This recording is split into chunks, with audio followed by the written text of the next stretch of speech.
All right, artists, we're going to set up our two slides that we're going to be using to make our GIF.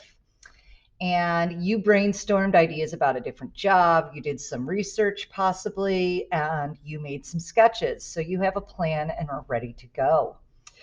So I'm going to start today with the setting or background. You could choose to start with the avatar if you prefer, but I'm going to start with the setting in the background. So I'm going to go ahead and just move the setting background title up out of the way. I'm just going to move it up above the slide itself so it's not on the slide anymore.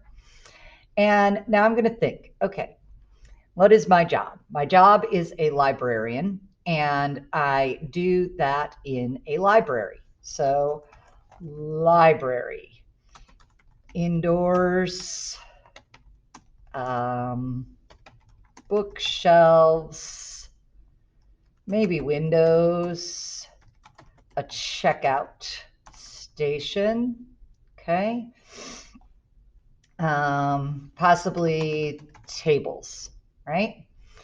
All right, so I'm thinking right now about what I know about how to draw using perspective. We've done some activities with that. So I'm going to start with my shape menu here. And I'm just going to come down and I'm going to just create a 1-point perspective of the inside of a building. So it's going to be the inside of a library. It's a library of my imagination. So go ahead and do that. What color would I like the walls to be? Something peaceful, maybe pale blue, pale green, purple. Let's try purple. That is way too dark, so I'm going to come and edit my colors, go to more fill colors here. I think it needs to be a really pale purple library. That seems creative and calm to me.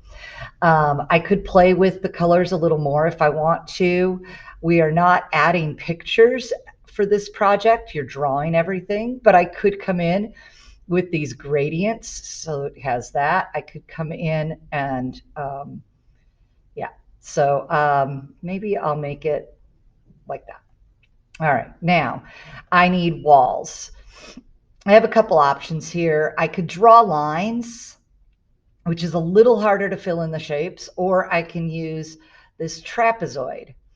And it's going to take a little bit of fidgeting and fussing, and I'm just going to bring that over. And I want that to be there. And what color would be a good carpet color? Something that's going to hide stains and things. Gray or brown, maybe? I'm going to start with gray. I can always change it. Now, I'm going to have the same thing on the top because it's symmetrical because I'm indoors. Copy, paste. And then when I come up here to this rotate objects menu, I can flip it vertical and just bring it up, and it should line up. And it's a little bit shorter of a space, so I'm just going to bring that down like that. And I'm going to leave the walls white, and I'm going to add windows to the walls. So I'm going to come in with this trapezoid again, and I'm going to rotate it. And let's see, outside, I'm going to make it a bright blue sunny day. I'm going to copy and paste. I'm going to flip horizontal and bring it over to the other side. And I'm wondering, nope, that's not going to do what I want it to do. Okay, so now I need a desk for checkout and some bookshelves. This cube shape could work. Okay, and then I'm just going to keep going, filling up. I don't know how I feel about that. Lighter, darker, medium. Is that the wrong type of brown? There we go, maybe. I'm going to have to draw some shelves in there and some books on the shelves. My desk. I'm going to come up to my avatar and objects. I'm going to do the same thing that I did before. I'm just going to shrink that a little bit, put it above. You should have made a list of your objects and some sketching of that in your sketchbook. I'm just going to brainstorm real quick out loud for avatar and objects. I need some books.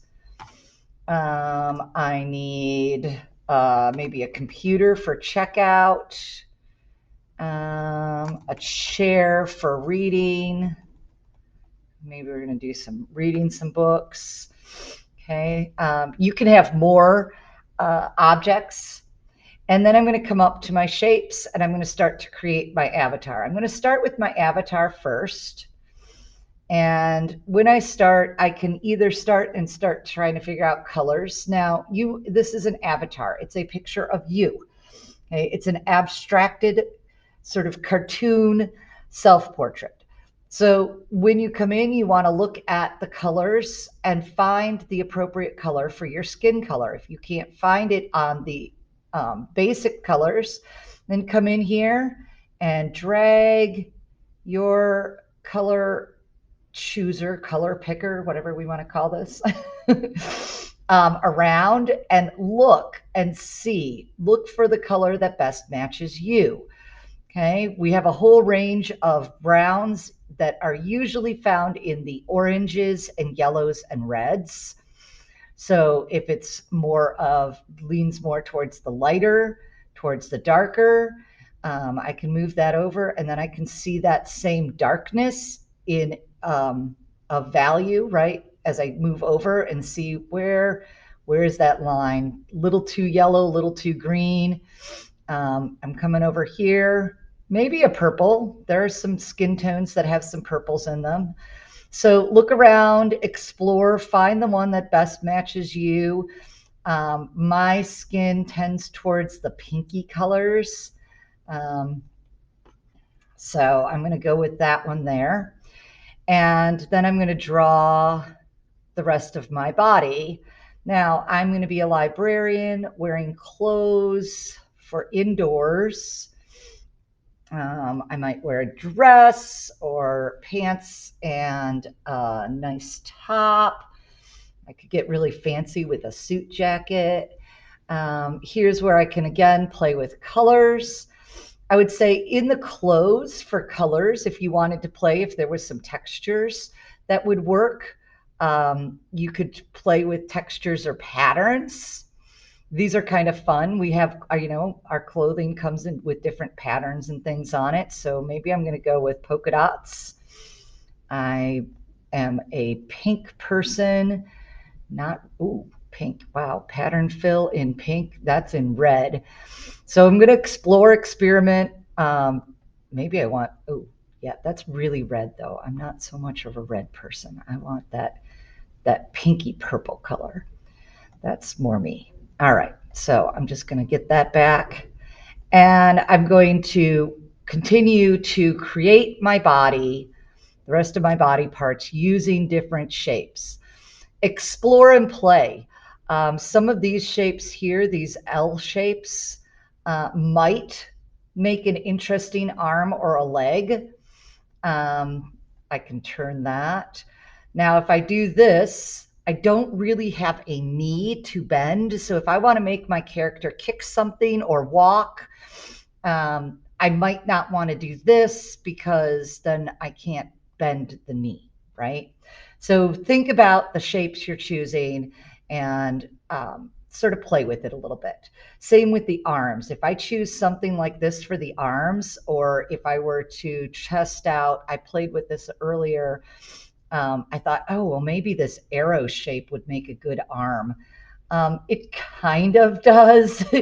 It's a little bit weird. And again, I don't have an elbow to bend. So I can't bend an elbow to bring a book in front of me to turn pages or to dig a hole in the ground or to pick something up, right? So if I choose this, I'm a little limited with how I can animate. So I might prefer to make the arm by just drawing, and that seems a little long, shapes that I can manipulate. I can overlap these. I can rotate. So now I have an elbow and it can be at the angle that I want it to be at, right? I can double click both of these at the same time and both of them will be filled with the same color. So now they're matching my shirt and I'm going to come in and get my pattern in on there. Think about shoes. A trick for hair might be, I have tried out the teardrop shape.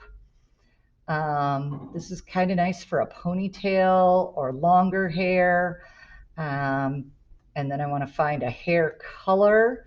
Now, if I come over here, it's in front of the face, and maybe you're doing a side view, and so that's okay. But if I want it to be behind the face, I'm going to come up here and I'm going to go send backward, and I'm going to click send to back.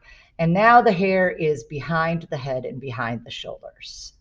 Okay, so that's a few things there. All right. You can make eyes, and most of you have learned about drawing eyes where we have the multiple parts of the eyes. You have the white eyeball. You have a colored iris. And then at the center, you have the black pupil. Now I'm going to need to change that one. Okay, so now I have an eyeball. Eye is way too big for my head. But if I come with my cursor and grab all of the parts of the eye, now all of them are highlighted. And I'm going to come to arrange and I'm going to group. Now all of those pieces are grouped together and I can shrink that eyeball down to the size that I need it to be. Let's test it out. It's still a little bit big. Oops, that's a little small. That's better. I can copy and paste. And now I have two eyeballs very close together. Okay. Think about, is it important for your job to have a hand with fingers, right? If you are doing a job where you need to be typing or making food or folding things, you might want to make a hand. Now, to match my color for my face that I used, so my skin tones match, I can come here, I can go to recent colors. I can also go to eyedropper. I can click on that and it will change the shape that's highlighted, right? So I have a hand, and then I can use some of these to make fingers, all right? And I'm going to change the colors. And I'm going to keep going until I have all of my shapes for my person. Some of these are going to get grouped together, like the eyeballs. Maybe I want to group together the fingers.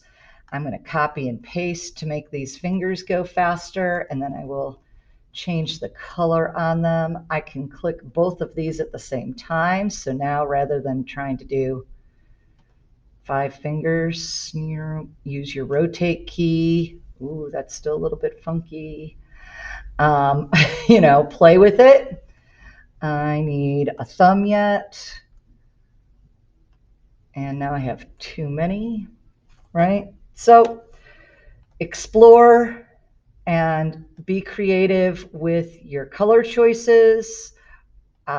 Think about the details that are going to help tell the story of what job it is that you think would be fun or cool to do. I look forward to seeing your work. Happy creating.